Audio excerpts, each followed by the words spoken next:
that my future isn't odd enough? Is it cause I think your music is innocuous? Or because I don't accept what they offer us? Deception is obvious and popular opinion makes decisions for the youth. They would rather be entertained instead of listening to truth. While market and psychology manipulate your elements, selling you an irrelevant product of unintelligence. Tell me to dumb it down, I tell you to smarten up. The revolution is now, the ending will start with us. The signal we're sending out encourages waking up. Executives look around, it's harder to make a buck. So I wanted to begin by introducing who you are, what you do, and, we could tell people how we met. Yes, we can tell our love story. That's my favorite part. I do love that part. So who am I? So my name is Chaneé Jackson Kendall. I am a 36-year-old Atlantan. I was born here. I live here. I rep hard, and I'll probably die here. I'm an avid traveler, but Atlanta will always be home. I am a non-monogamous coach, educator, possibility model, innovator, trailblazer, all those dope things. I have been actively non-monogamous for about 12 or 13 years, and I have been publicly advocating for non-monogamy and kink, particularly in Black communities, for much of that time. I love that. What made you get into this? Like, why are you advocating? So my personal journey led me here simply because I'm a spoiled brat and I didn't understand why I had to choose, right? Like I literally found myself in a place where I fell in love with a cishet man, which is crazy to me still. But I am pansexual, and as I got away from the my very religious upbringing and started embracing my sexuality, that kind of opened up things where I was like, if I can have more than one sibling and I can have more than one child and I can have more than one friend, why can I not have more than one love? Absolutely. And then just the way that I was raised, really, my family has always been a very loving family where we took in people who needed us, right? You need a family, we got one. Yeah. It was, my house was always the place to go. And I realized that as I moved away from my family of origin and began to build my own family, that I wanted that for myself. And that it aligned with the way that I loved, right? So this didn't start out as like a political mission. Right. Understood. It was really just like I fell in love and I fell in love with more than one person and I wanted that to be my life. And then how I got into so that's how I got into non-monogamy personally. I got into the work because I realized that the party line about non-monogamy and polyamory specifically was that it was white people shit. Right. That, and I think it kind of really gets convoluted with swinging, which is a whole other lifestyle and relationship choice. And polygamy. That part. So I do love that you kind of bring all of this information, and we're going to circle back to that because I think it's very important. And it also segues into how our work connects, right? Because some people may be like, okay, but Desiree's always talking about supremacy culture. And what does relationships have to do with that? And I'm like, everything. But let's start with our love story first so people can fall in love with us. So we fell in love and we met on a beach. We did. Isn't that like absolutely? I love that because it's romantic. We totally fell in love on a beach in Mexico during a wedding of two of the most amazing human beings I have ever. So for those of you who weren't there and haven't seen the awesome pictures and video, one of our amazing friends, Pam, got married in Tulum, Mexico. And she was very intentional, which is my love language. Intentionality is my love language, about who she invited to be a part, who she and Michael invited, and how they invited us, the way that they prepared us for the trip. It was just all beautiful and amazing. And so when we got there to the resort, we had never, like some of us had never met before. Des and I had never met before. But it was like immediate love. It was instant, right? So we're just like in the pool, at the beach, just drinking a in the cabana. Right, in the cabana. The day after the wedding, we really just like laid on each other in a cabana all day. Yes. It was the most beautiful thing. Talking and drinking and eating and just, it felt like one big family. It really did. I really, really love, because you're right, Pam is super intentional. And this is not to like not focus on Michael because he's also amazing. But because Pam brought us all together in Girls Growing, right? Pam is also a relationship coach herself. And I love how she is so intentional about creating community, to the point that I know that many of us had not met, right? We've been Facebook friends for years. We're sharing in the same group. We know so much about each other's lives and have never seen each other face to face. And none of us were like nervous or questions. Ooh, should I go? I'm going to be uncomfortable. I don't know everybody there. We just all knew we were coming together for Pam and Mike. And like, just And because that's all that matters. that's all that mattered. And the way she curates relationships really made us all feel safe. And I think that that's a really important distinction, right? In creating, in leadership positions, in community building. She's intentional about creating these safe spaces, no matter what, online or in real life. So just showing up and so what that creates for us is that we know that we're safe with her, right? Yes. So because we're safe with Pam, if Pam has me around these people, that means that I'm safe with them. And yes. That is a beautiful feeling that I seek to also create in my spaces. Yes, I do too. I'm really intentional about that. Like, people need to feel safe, right? That's the foundation of relationships, trust, safety, all of that sort of stuff. So yes, we fell in love on a beach in Mexico. And then we decided, what else are we going to do? And we had lunch. Right, and now here we are. So I think that is a great way to kind of come into, how does our work overlap? And at that point, I will kind of introduce myself and what I do. As my intro goes, is I'm Desireé B. Stevens, and I pathologize whiteness. So I pathologize whiteness as a system because it is just that. It's a system of supremacy. It was born out of Christianization, which is the first colonization, which in turn turned into white supremacy, which is the supremacy part of the supremacy culture that impacts us as Black people. But there's so much other supremacy. It's why I'm so intentional about dropping the white beforehand and just saying supremacy culture, because now you have cis supremacy, right? You have hetero supremacy. You're going to have financial, supremacy. What kind?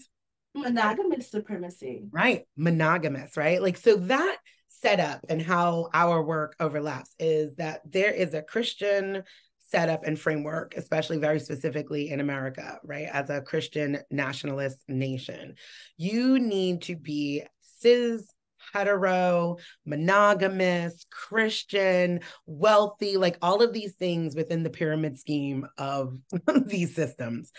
So I think that I know that when discussing relationships, it is imperative to do that level of decolonization work, because I don't think that there's anything necessarily wrong with being monogamous. My job is to get you to question, why are you monogamous? Right. Monogamy is freely chosen, right? It's fine.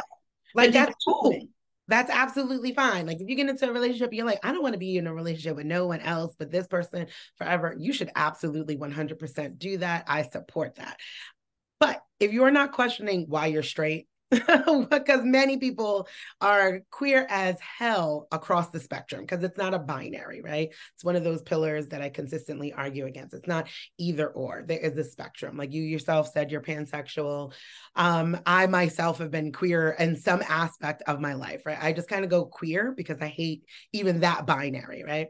My whole entire life, my community, my people, the people I date, I fall in love with, even the way I have friendships would still fall underneath a queer umbrella. I'm hella romantic. Everything about the way we do friendship, our friendships are way more like romantic and deeply bonded. Like we can send a group text and be like, hey y'all, you want to go on this trip? And we're more likely to do that than like go on a trip with someone we're dating.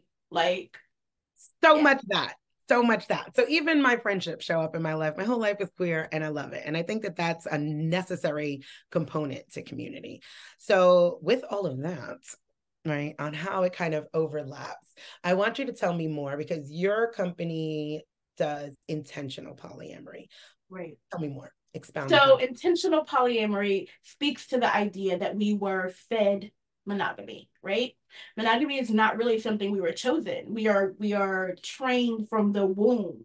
Our gender is assigned to us, and we're said that you're a boy, you must meet and fall in love with a girl, and you must have children and stick together.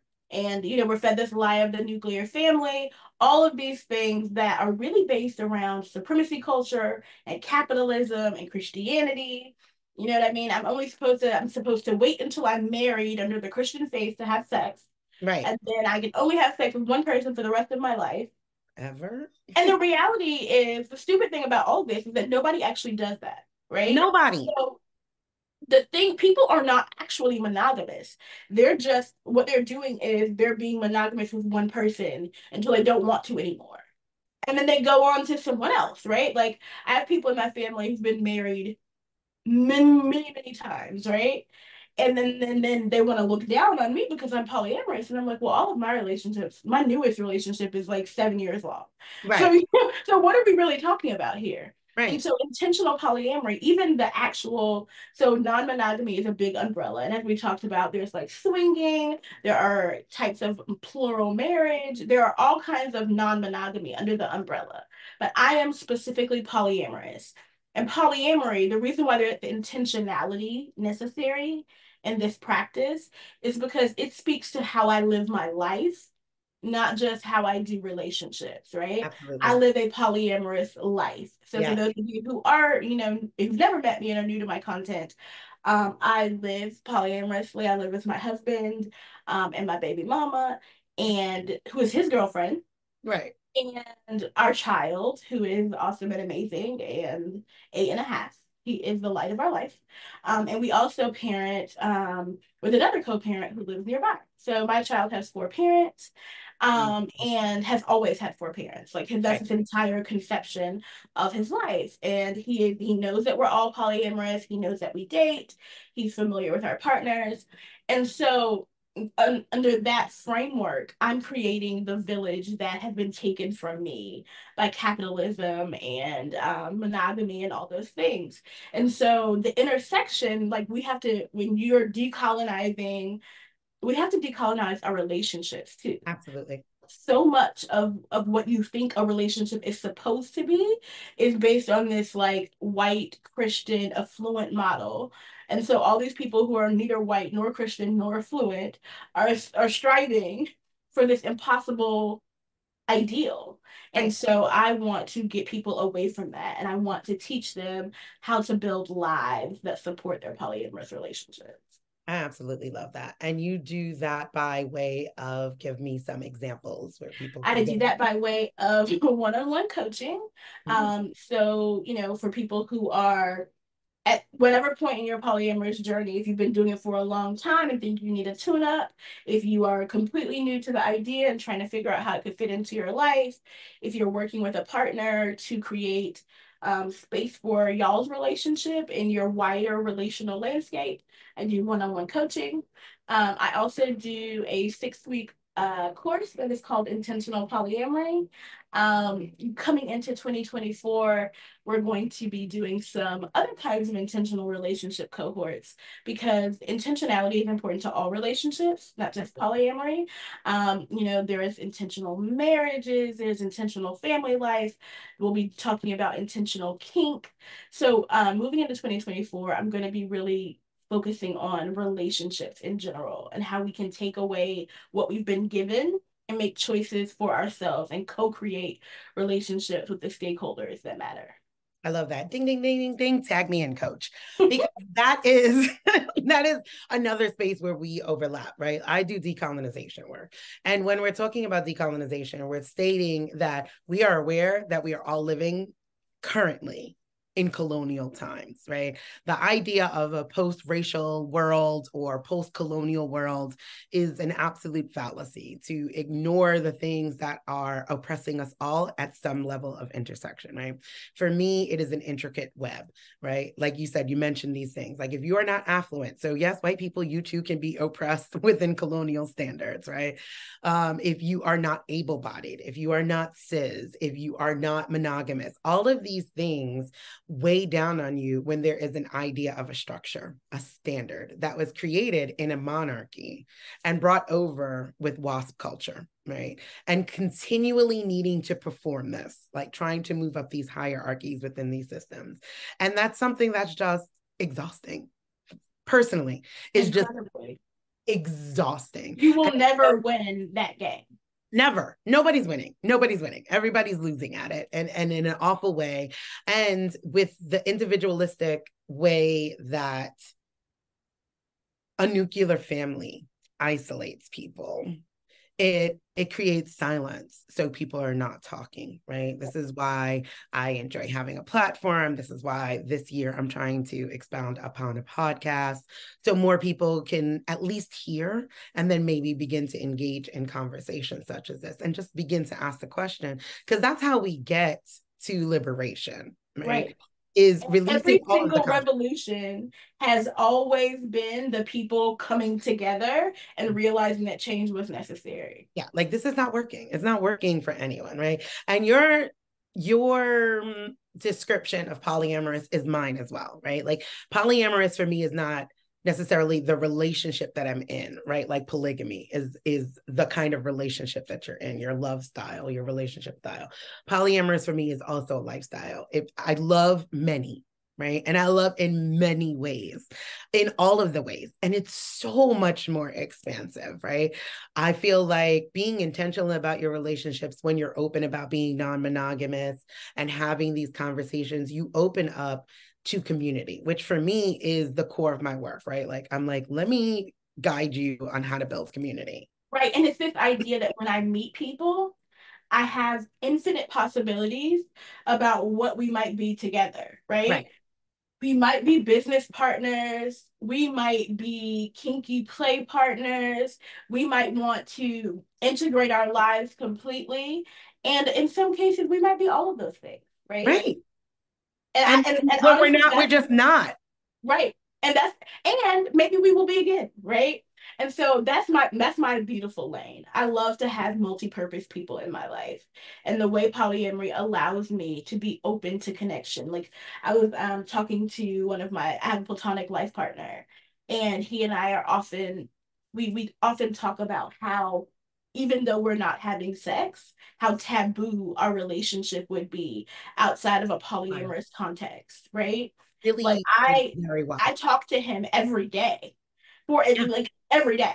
Yeah. We are in constant communication. And the very fact that I am a married woman having a conversation with a man every day that's not my husband would scandalize so many monogamous people.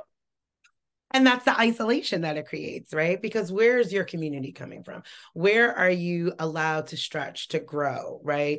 Like, not every single thing needs to be shared with your partner. I'm really big on that. I'm like, yo, that's what your friends are for. Why are you even doing that? And my mother taught me that. My mother has been married for 49 years. God bless. She told me, like, my parents they are like disgustingly cute. But when I tell you, my mom told me when I was very young, she was like, husbands are for X, Y, and Z, baby.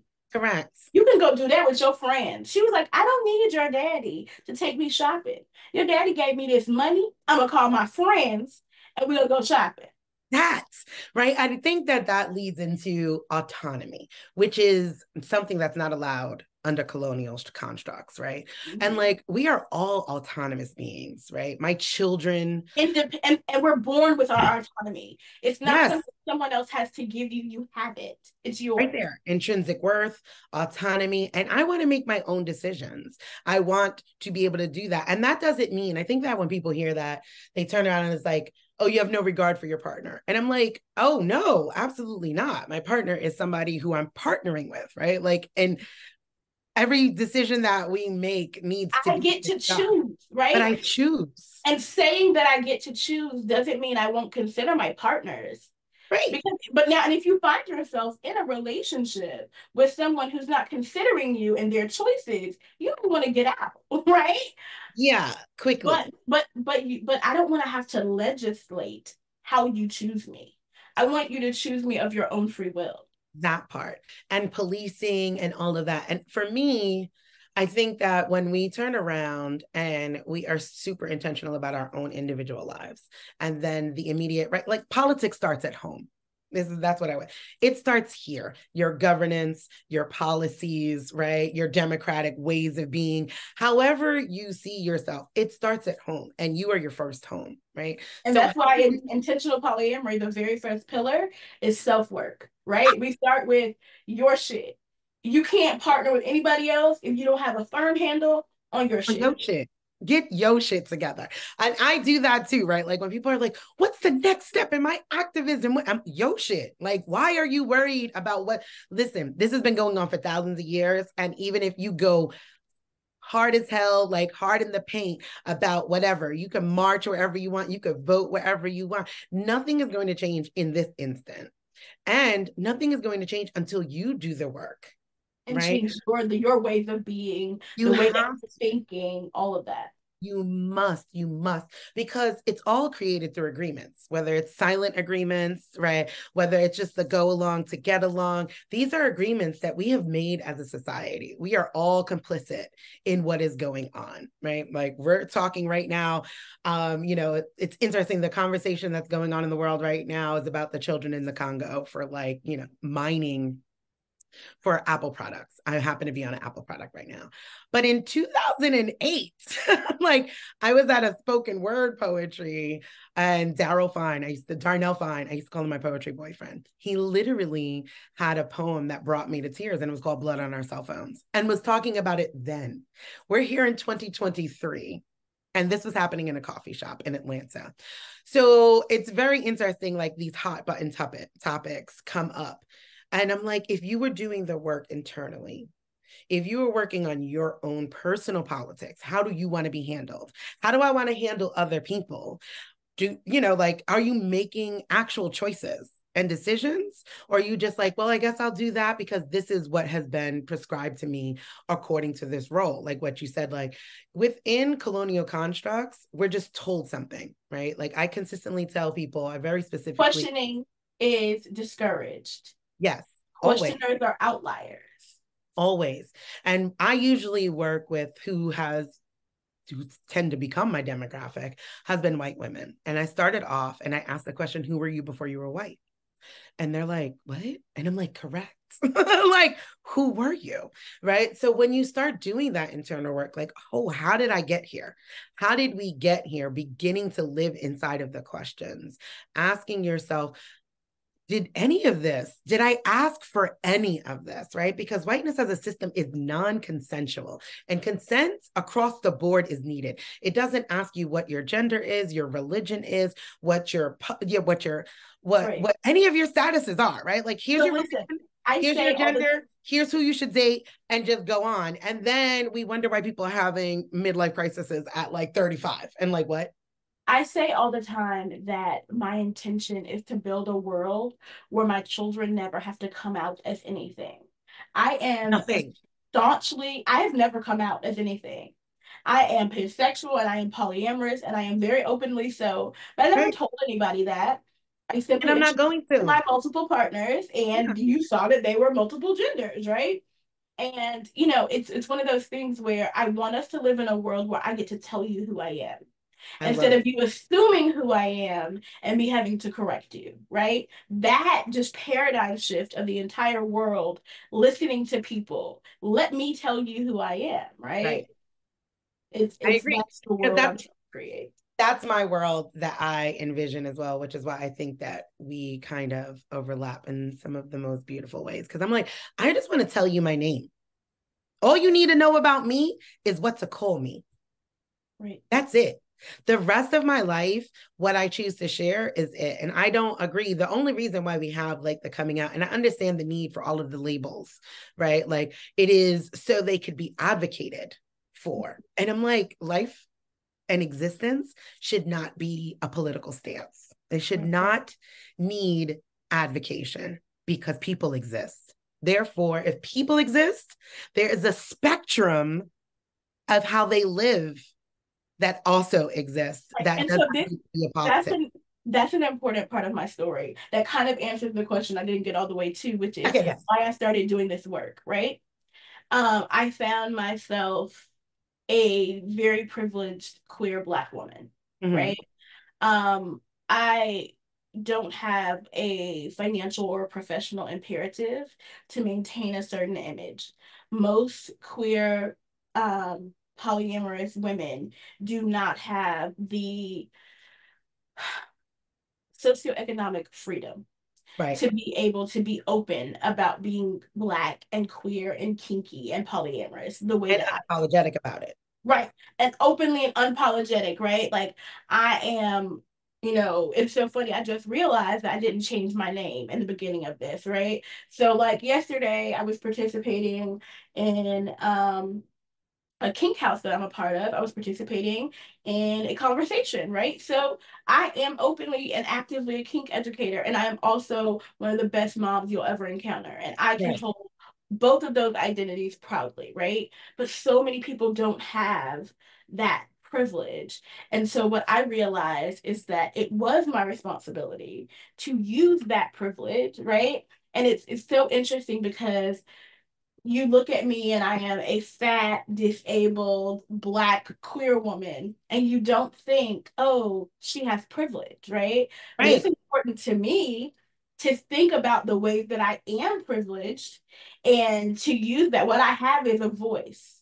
I have a voice, I have a platform, and Right. I have the time and freedom to use those things. So um it's important for me to be a possibility model because there are little queer Black girls like me who don't see a world where they can be happy because Right. there is nobody showing them how they don't have to choose one of their identities over the other. And so Ooh. that's why I'm here. Yeah, I like that. And that lands in the because it's the Black first thing. And I'm like, yes, when you're talking about white supremacy, because like no matter where you go, that's the perception, right? Because these systems set up, if they see you, you are treated how you're perceived, right? Both of us are Black women, you are unambiguously Black. People tell me, like, oh, you're racially ambiguous. I'm like, there's nowhere in the world I'd be white. But I am ethnically ambiguous. I will 100% give that up. So I can maneuver in certain places and spaces, and even that is a privilege. I think that we need to start redefining and divesting from what whiteness tells us is a Right. privilege, right? Because there is an assumption that's made, right? Like that you are probably worse off than some and others. And I get the same thing. Meanwhile, we're both sitting here in the middle of the day at our home doing Right. jobs we love. And I'm like, Right. we You have punching to somebody's rethink that. clock. Right. Right. Like I'm just saying it might be a conversation to rethink that. And I think that when you do have certain levels of privilege, you are tasked to do the work in a bigger way and in a broader way. Because I think what you said about holding, I could be a kink educator and a mother is something so vital and important, right? Because as a mother myself, I'm a mom of four, right? And they range like 27 to 4. It's wild. It's Listen, crazy. I already know there's gonna be an age gap between my kids because I only have one and he's almost 9, but Right. yours are not that big. Okay. Yeah. I know that you're in charge, but please just 10 years max. Thanks. It Okay. is it is very interesting because I've literally parented across the generations, right? Like millennials, Gen Z, Gen Alpha. And it's like, wow, this is absolutely wild. And I'm a Gen Xer, which is like boomer light. So like I've had to do a ton of unpacking in my parenting model and how that shows up. And doing this work of my own decolonization journey has told me show up authentically, right? Like I'm a whole person in my house. Like titles are not the thing that is going to constrict me from being authentically and unapologetically me. When I'm tired, I'm tired. When I'm doing whatever I'm doing, if I'm dating, that's what I'm doing. I'm dating. If I am with this person or that person, and what it allows, right? Like when we're thinking about forward motion, is to your point of there are queer young Black girls that are looking to you. My children also see that this is possible. And this is what Right. I And mean. that That it we starts at home. all get to be whole people. Right. And that's the real thing for my son yes, I am your mama. And listen, Monday through Thursday, I'm clocked in, baby. Yeah. I'm clocked in Monday through Thursday. But Friday morning, when he I'm walks out. out of my door, any interaction that he and I have Friday morning through Sunday evening at 6 p.m. is coincidental because I clock out. Oh, that's right. There's three parents. Now, those three other parents all work full-time jobs that allow me to live the life that I want and have the career that I want. Right. Beautiful. But I clock out and I clock in because I'm a Oh, yeah. whole person. Yeah. Yeah. No, I clock out in my house with them. I'm like, whoa, time's up.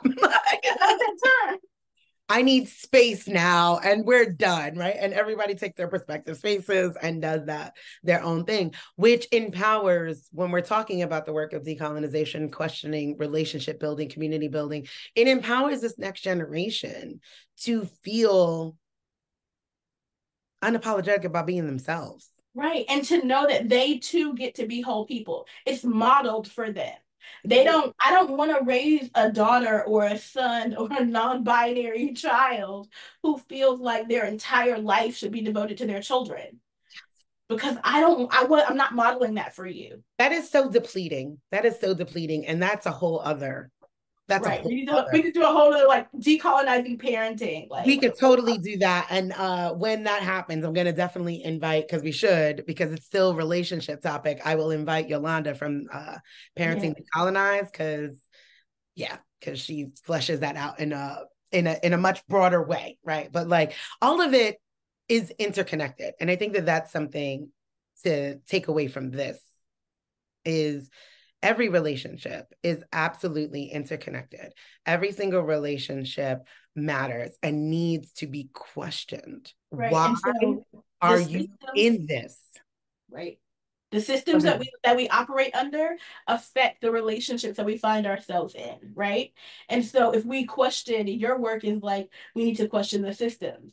My work is like, we need to question the relationships. If you do both, you'll realize that both are flawed, right? Right. That you creating your own is the only way to real liberation. Absolutely. So as we're kind of rounding down, because I'm trying to keep these things to like listening time, right? Yeah, like no longer do hours anymore. We can talk forever. We could. Like maybe one day we'll have a radio station and we could just chop it up, music playing all day and just like have people come in. But let me ask you from your own perspective, because we're going to be continuing to do these series and having these conversations throughout the new year. What is it that you expect from your listeners, right? Like you already have your own platform. I have my own platform. Two things. What do you think that your people, I hate to call people followers, right? Like it's like, because it's such it feels to me like they don't have anything then to offer me, right? And it falls into that. I'm gonna call them my community, right? I love that.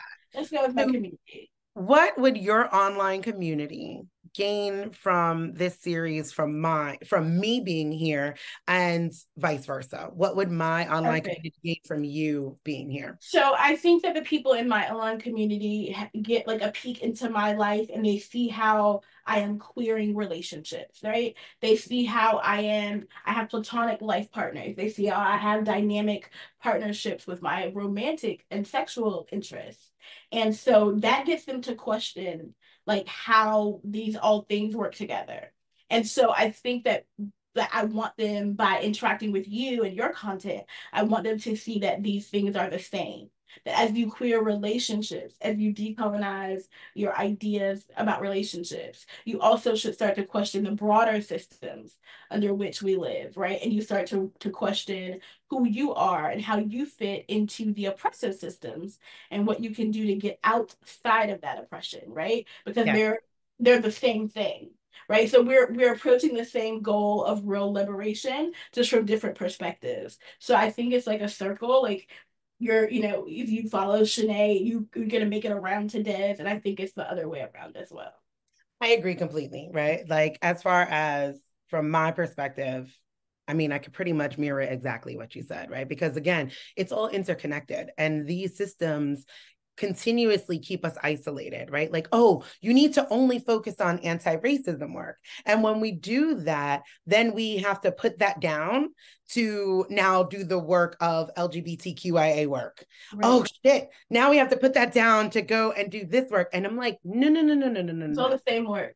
It's all the same work. Like, it's all the same work. Let's do the work together. Let's be collaborating, right? Because these systems create competition.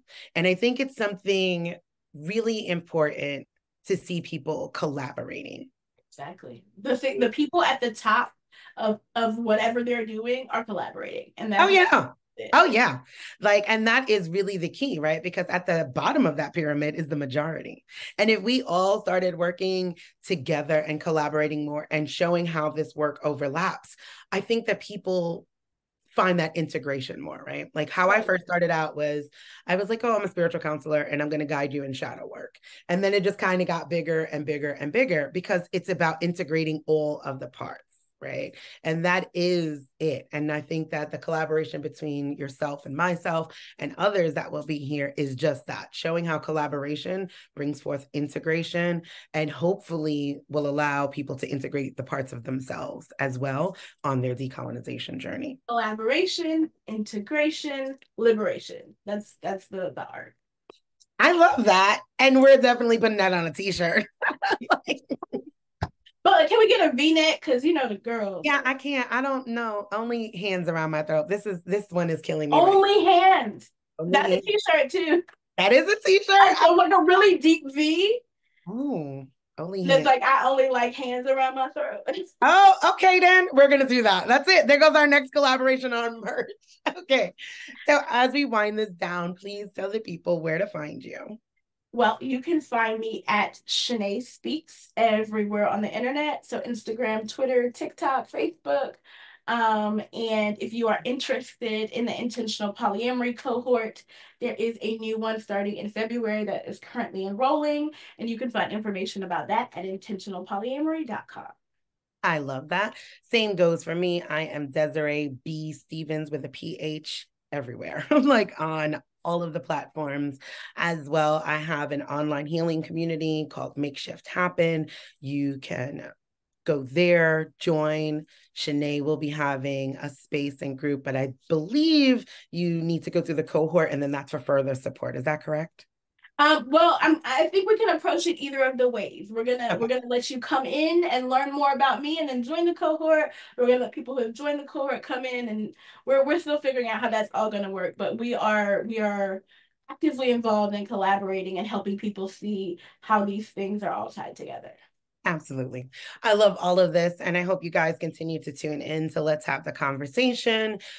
This is going to be available on all podcast platforms, Spotify, Apple, and as well as Substack, where we will link each other so then you can hear and listen. You guys have a wonderful, wonderful day and come back again.